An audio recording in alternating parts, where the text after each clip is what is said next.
Thank you, Minister Lecornu, Sebastian, Mr. McCauley, Admiral Grady, Lieutenant King, and Chairman Garrett. Thank you to our distinguished guests, none more distinguished than our veterans. Thank you for being here today to commemorate the 81st anniversary of D-Day. It is a sheer privilege to stand in this cemetery among heroes and before God. An incredible monument to the sacrifices American warriors made on the beaches of Normandy. As I stare at that flag, we are forever grateful to the French government for dedicating this land as a resting place for our men. It's also an awe-inspiring sight to see the American flag flying here above thousands of crosses and stars as a tribute to our very best. As the former superintendent of this cemetery used to say, there they are, still serving their country, a living reminder. 81 years ago, Hitler thought his Atlantic Wall was impenetrable.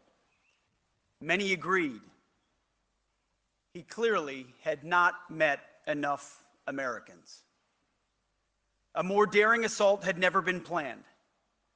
The task was daunting, a frontal assault across the channel on beaches and cliffs strewn with obstacles and defended by heavily fortified bunkers. Our only advantage was that the enemy underestimated the strength of the Allied war cause. The invasion would include brave troops from the US, Great Britain, Canada, France, Australia, New Zealand, South Africa, Belgium, Norway, Poland, Greece, and Holland. On the ground, the French resistance covertly aided the effort. And as the troops loaded into their ships, planes, and landing craft, they received copies of an order from General Eisenhower, reminding them of the stakes of their mission. I have a copy right here. He wrote, "You are about to embark upon the great crusade toward which we have striven these many months. The eyes of the world are upon you. The hopes and prayers of liberty-loving people everywhere march with you.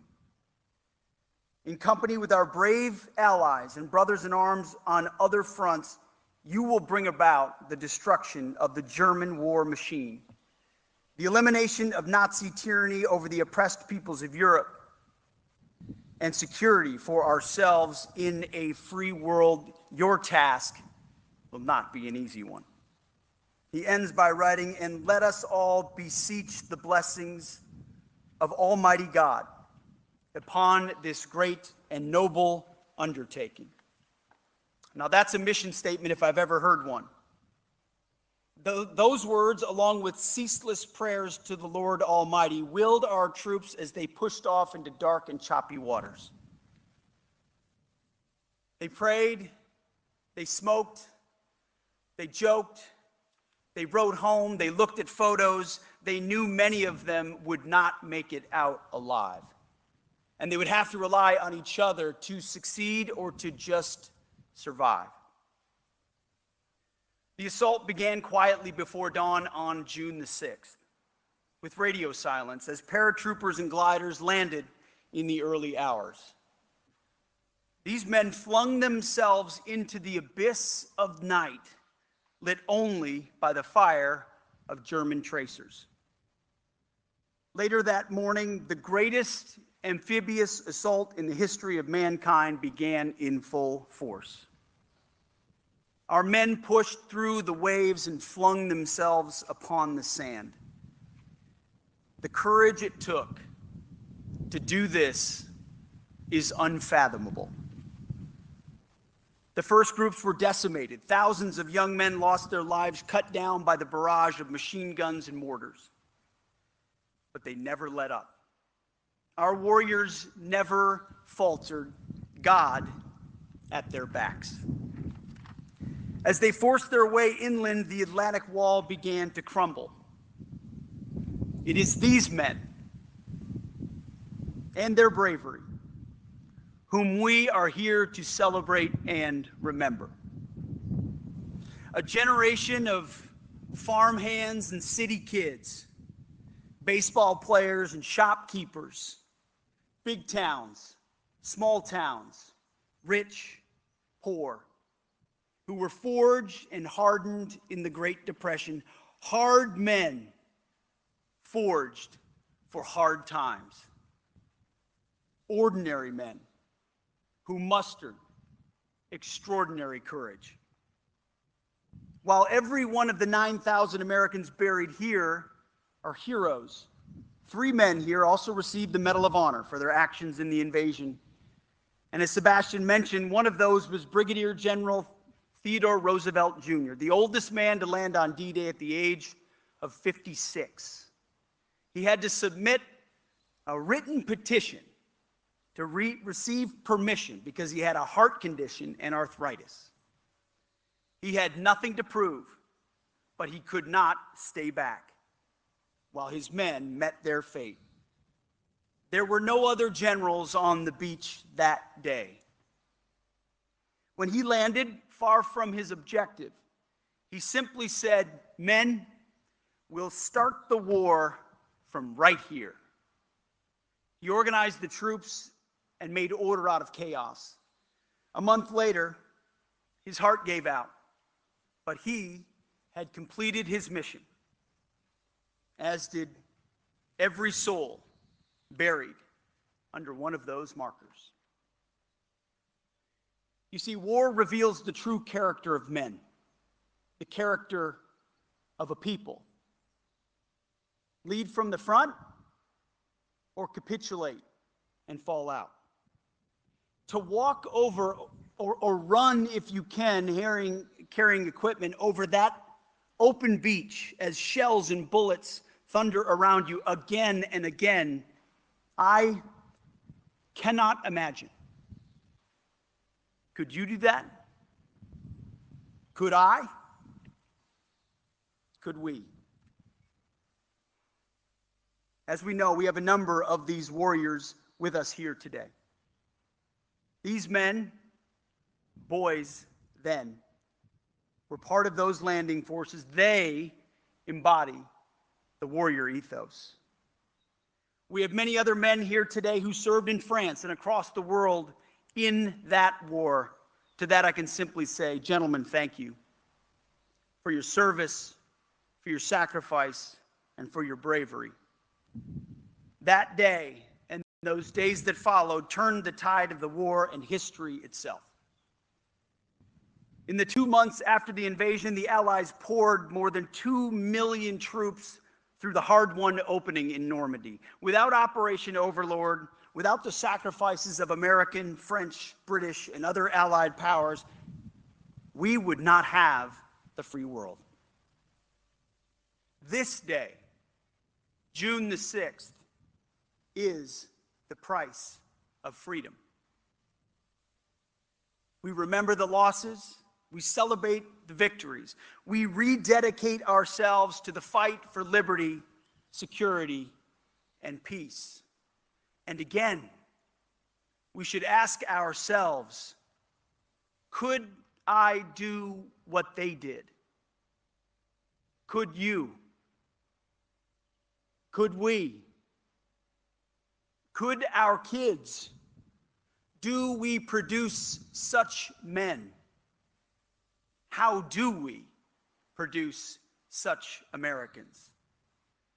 Our civilization today and going forward must answer those questions. You know, I wrote this speech before this morning, but this morning I got my answer. This morning I had a chance to do PT with Army Rangers on the beach, on Omaha Beach. I got my answer to those questions. With the sun rising with the Ranger Regiment, yes, we do produce such men still. from far-flung places willing to traverse the entire globe to defend freedom. I had a chance this morning to run with a young ranger whose grandfather was liberated in the Philippines by the 6th Rangers. He joined and he didn't even know that. The legacy of Americans around the world for freedom. You know, as we ran on that beach this morning at 6:30, as the sun was rising, about the same time those first landing crafts landed, didn't look much like a battlefield. It looked like a beach. I ran over more than a few sandcastles. That's what those men fought for. That we may turn scenes of death into scenes of life, scenes of war into scenes of peace, glorifying Almighty God with our lives and living worthy of their sacrifice. That together our nations will be strong and free. Today, the United States and France again rally together to confront such threats. Because we strive for peace, we must prepare for war and hopefully deter it. We must ensure that our children and our grandchildren know what these men did, that they understand. I used to say, and it's a cozy thing to tell ourselves, especially after World War II, that they fought so that their kids and grandkids won't have to. And in some cases, that was true. But in most cases, they fought and we fight, knowing that our kids and grandkids will have to be willing to do the same as well. Because history is not over. Evil has not been eradicated from the globe. Good men are still needed to stand up. America will require such men. The world will require such men. And therefore, we must teach our kids and grandkids to understand, to remember, and to live worthy. Our world is a better place when Europe and America are strong, free, and independent. France understands this well, and so do the men buried here, and so do the men sitting before me. Our nations together have endured a bond intertwined by history, and we share this hallowed ground underneath our feet, dedicated and consecrated by the blood of our heroes. Our moment today is an echo. It's an echo of theirs. And may we live worthy of them. It is truly one of the honors of a lifetime to commemorate the sacrifices of D-Day and celebrate the freedoms of our two nations. God bless you all, and may God bless our warriors. Thank you.